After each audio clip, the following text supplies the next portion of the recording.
জীবনে যত রকমের ঝড় তুফান আসুক, অস্থির হওয়া যাবে না, অধৈর্য হওয়া যাবে না। করণীয় কি? যা হওয়ার হোক, যেমন হওয়ার হোক, আমার একজন মালিক আছে। আমাদের একজন মালিক, তিনি সবকিছু দেখেন, তিনি সবকিছু শুনেন, এমন একজন মালিক আমার সাথে এখন যা হচ্ছে সব ওনার নজরে আছে। আর উনি চাইলে সেকেন্ডে রাত দিন হয়ে যায়, দিন রাতে রূপান্তর হয়। যিনি কোন বললে ফায়াকুন হয়ে যায়, এমন একজন মালিক আমাদের। এরকম একজন মালিক থাকতে আমাদের টেনশন করার কোনো দরকার। আমাদের কাজ হচ্ছে যে ওনার হুকুমের অপেক্ষা করা। ওনার হুকুমের, সবাই বলেন না, ওনার হুকুমের। উনি যাই দিবেন সেটাই খুশি মনে আমরা আপন করে নিব। অধৈর্য, অস্থির হব না। চিৎকার দিয়ে বলেন ইনশাআল্লাহ। আরো জোরে বলেন ইনশাআল্লাহ। মনে রাখবেন, ধৈর্য এমন একটা নিয়ামত যেটার ফল আসবেই।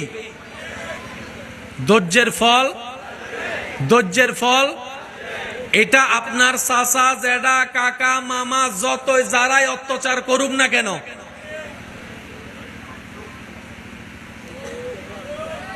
কথা বলেন না, শুধু তাকায় থাকবেন রবের রহমতের দিকে।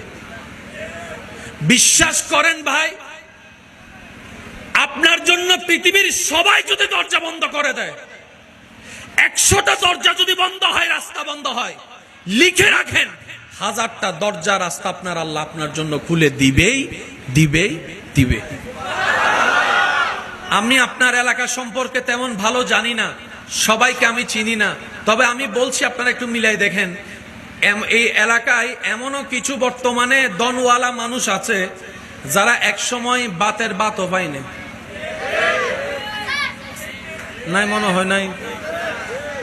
এই এলাকায় এমনও কিছু মানুষ আছে যাদের আন্ডারে শত শত মানুষ চাকরি করে, কিন্তু এক সময় উনি নিজে চাকরি করছে 20 টাকা, 30 টাকা, 40 টাকার বেতনে। আরেকটু আওয়াজ দিয়ে বলেন আছে। আরো জোরে বলেন আছে। এই এলাকায় এমনও অনেক মানুষ আছে যারা টাকায় অনেকে পড়ালেখা করে, কিন্তু সে নিজে জীবনে পড়ালেখা করার তেমন কোনো সুযোগ আছে না। আল্লাহ কাউকে মাহরুম করে না, সবাইকে দেয়, কিন্তু দেওয়ার একটা সময়, ওই সময় যেটা সেটা আসা পর্যন্ত অপেক্ষা করার নাম হচ্ছে ধৈর্য। এবার কোরআন কি বলছেন দেখেন, ইন্নাল্লাহা মা'আস সাবিরিন। বান্দা জেনে রেখো